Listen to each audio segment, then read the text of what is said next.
My name is John Craig. And what type of dealership did you visit? I went to a Ford Lincoln Mercury this morning. Okay, tell us about it.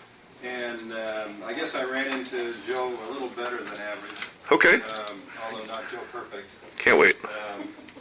When I got out of my vehicle and walked toward the door, he was already walking toward me. I went in and he walked right up to me. He used the welcome word. Good. And told me his name. He did not ask me my name, but I volunteered that information, and we shook hands. He asked me if I was going to be leaving my vehicle with him, my SUV, and I said, no, actually, I'm here for a car for my daughter, who's in college, and I think I might be interested in looking at a Ford Escape. And he said, well, would you be interested in a used or a new car? And I said, well, either one, depending upon what kind of mileage the used car might have on it. And he said, well, let's go get in the golf cart and go look. Okay. So he went and got the keys to the golf cart. We went out and drove out to the lot. And he asked me if I was interested in perhaps a Mariner instead of an Escape. And I said, well, they're basically the same body style. One's a Mercury, one's a Ford.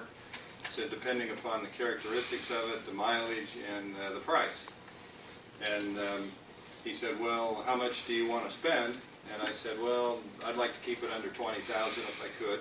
And he said, well, you can't do that with a new car. And I said, well, I understand that. So he had a list of the cars that were on Friday specials, and we looked at a few, and he gave me the pricing on them, and we talked about my daughter's trade-in, which is an older Escape, and he said, where is that?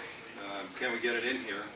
And I said, well, no, actually, it's in Milledgeville, where my daughter goes to college. And he said, well, when does she come home? And I said, well, rarely, because she loves her weekends there. And we went back into the dealership. He did not give me a card when I first got there.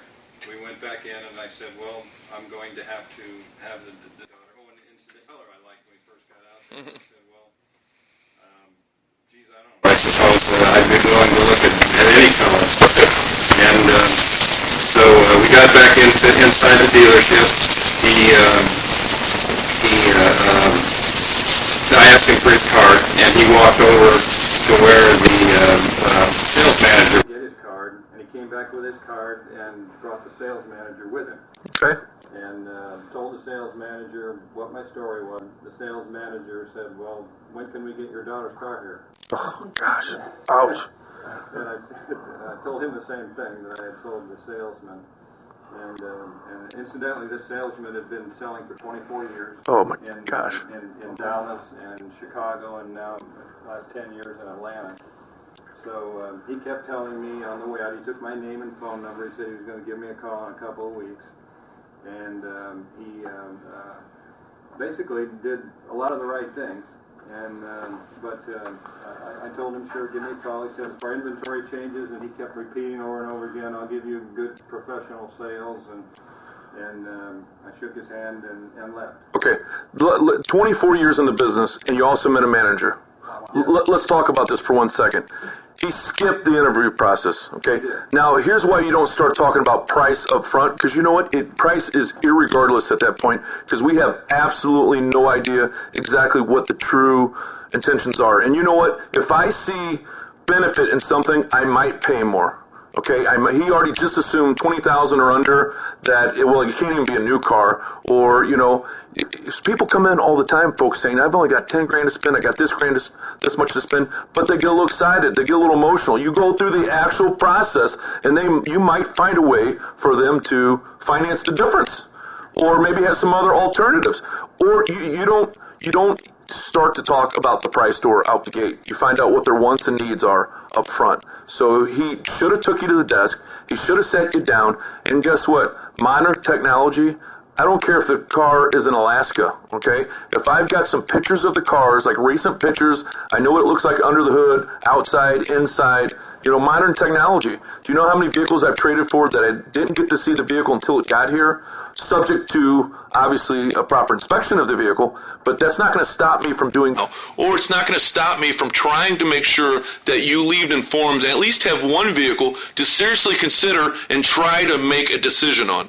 You didn't have that. Yeah, they seem professional, and they seem not to do what they were supposed to do, and the guy's been in the business 24 years. So you left there with no answers. I'll call you in a couple weeks. How do I not know that the vehicle that's the perfect vehicle for your daughter doesn't exist right there on the lot? And one other thing, too, he told me on the way out to said, the salesmen here are on salary, not commission, so we can make you a little better deal than we would be able to otherwise. So he's already, instead of building value in the dealership, building value in himself, building value in the product, he's just dropping price. You know what? There's no price. If Mr. Customer, if it was the perfect car, if it was the right price and the wrong car, would price even make a difference? No, you're not going to buy the wrong car no matter what the price is. Okay, don't worry about price.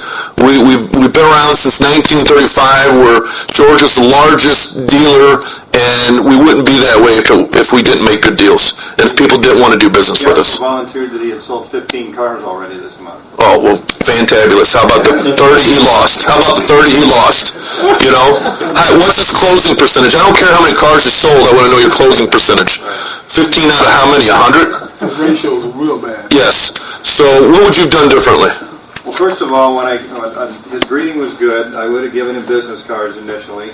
I would have made sure that I got him into an office for an interview. Exactly. And gone over the various types of cars that were available. And besides taking me out on a lot, he says, well, we're out on a lot. He said, you can see we got lots of cars here.